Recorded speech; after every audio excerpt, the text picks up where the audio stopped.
Welcome back. It's one of our great forgotten sports stories forged out of tragedy. Half a century ago, a shy young West Coaster known as Wee Ginger stood on top of the running world when his hometown needed it most. Here's Mark Kreisel with the story of Dave McKenzie.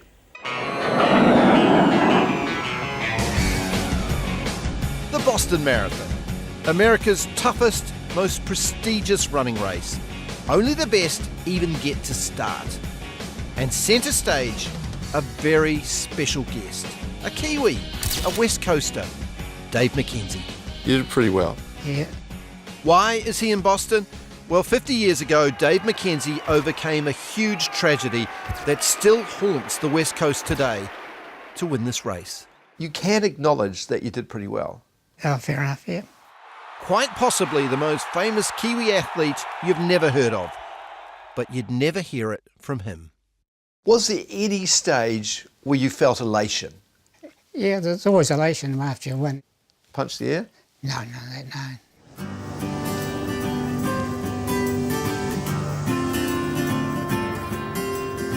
They don't breed skites in Runanga. A West Coast town built by coal miners, working class proud of their sporting heroes, rugby league players and Dave McKenzie. Yeah, I'm just proud. I was just been a coaster all my life. He talks it and he walks it. Still lives on the street he grew up on. Yeah, that's the house I was born in there in 34, and my mother carried me down the road and to 49. We spent most of 30 years in 49, and then I ended up buying the house in 42. And at the end of Inverness Street is a coal mine. The mining was the lifeblood of the community. And mining is in the Mackenzie's blood. My father was coal mining, brother was Hector, of course. 4 Mackenzie boys and a daughter were raised on this street, and they all loved their sport. Mr. Mackenzie, what age did Dave start running? Well, he decided at 14 that he would like to be a marathon runner. So Dave joined the Greymouth Harrier and Athletic Club. I think he was one of our truly great marathon runners, and he was a very unique character.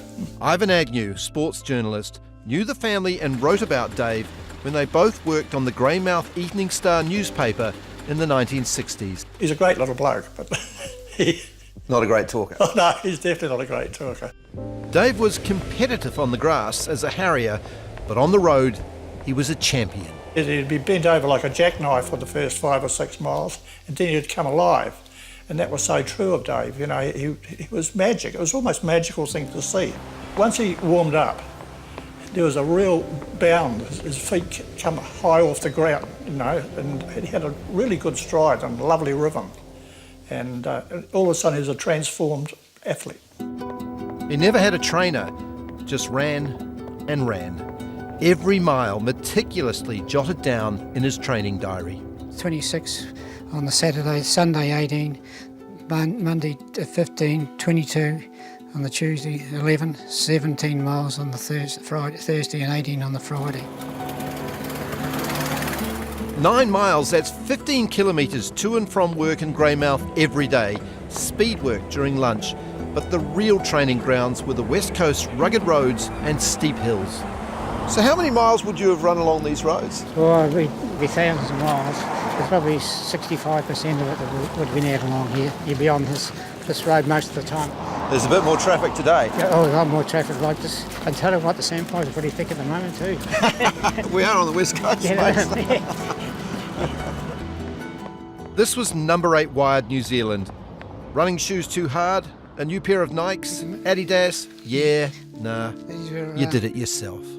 And I've got a pair of these old running shoes that I've used before, and I've got a pair of jandals, and took them into the shoemaker, and I got him to rip the sandal off and put an ordinary jandal sole on there, and put the other sole on top, and I made them very soft. You don't get much more Kiwi than that, Dave, Yeah. do you? No. Jandals. Jandals, yeah. In 1966, he travelled north to Hamilton and won the New Zealand Marathon Champs. Dave McKenzie, unknown and uncoached, won by a whopping 10 minutes. Greymouth threw a party. They had the bagpipes at the railway station, and put me on their shoulders and went down to the local pub. The win got Dave invited to run in the world's oldest marathon in Boston. But 3 months before the big race, disaster on the west coast.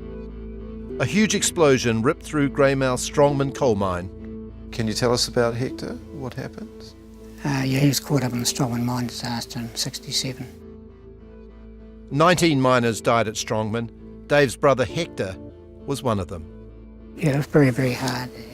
Did you use it to drive you forward in a way with your running? Yeah, I think we might finish that one. Okay. I don't want much to do with the Strongman minings, accidents. So, yeah, Okay. I've got running mates were killed in there too, you see, running mates.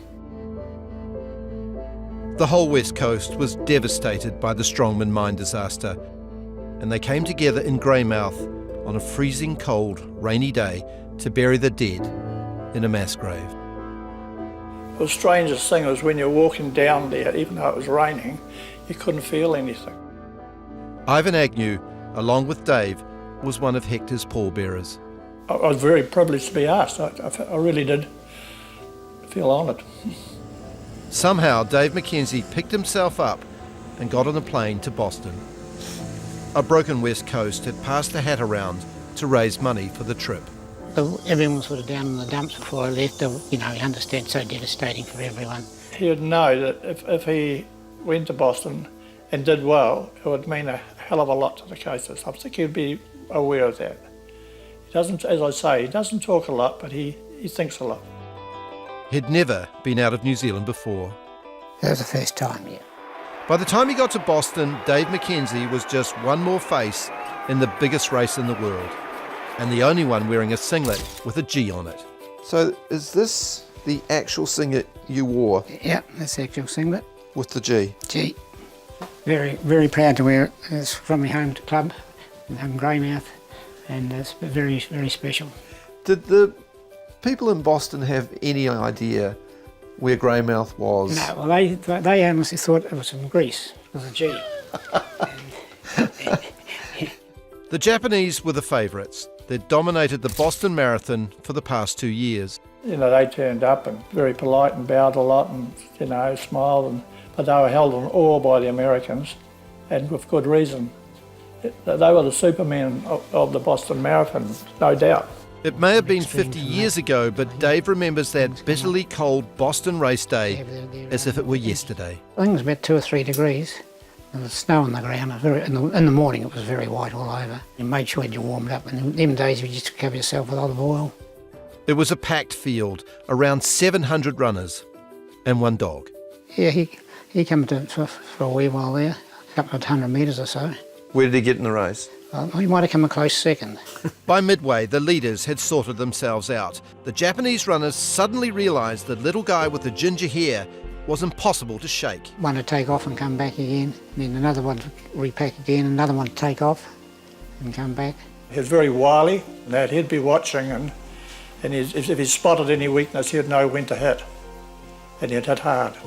Dave McKenzie hit on what they call Heartbreak Hill. That's when I thought, well, I'll go for a break, and that's when I made for a break.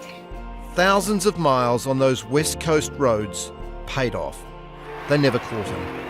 He not only won, he won in record time. The American public went nuts over Dave. They couldn't get enough of him. Well, it's just a big day for them. It's about 200,000 watched the event, and that was in the rain going as well. The hoopla and hullabaloo hadn't died down by the time he got home. Winning the race was the easy part. Talking about it was much tougher. Dave, what has this victory done for you personally? Just another race more or less to me, I think. It's just, don't know really. Just kind of went to Boston and run the biggest race in the world outside the Olympics. Everything went spot on that day. You get the sense it meant more to Dave than he lets on.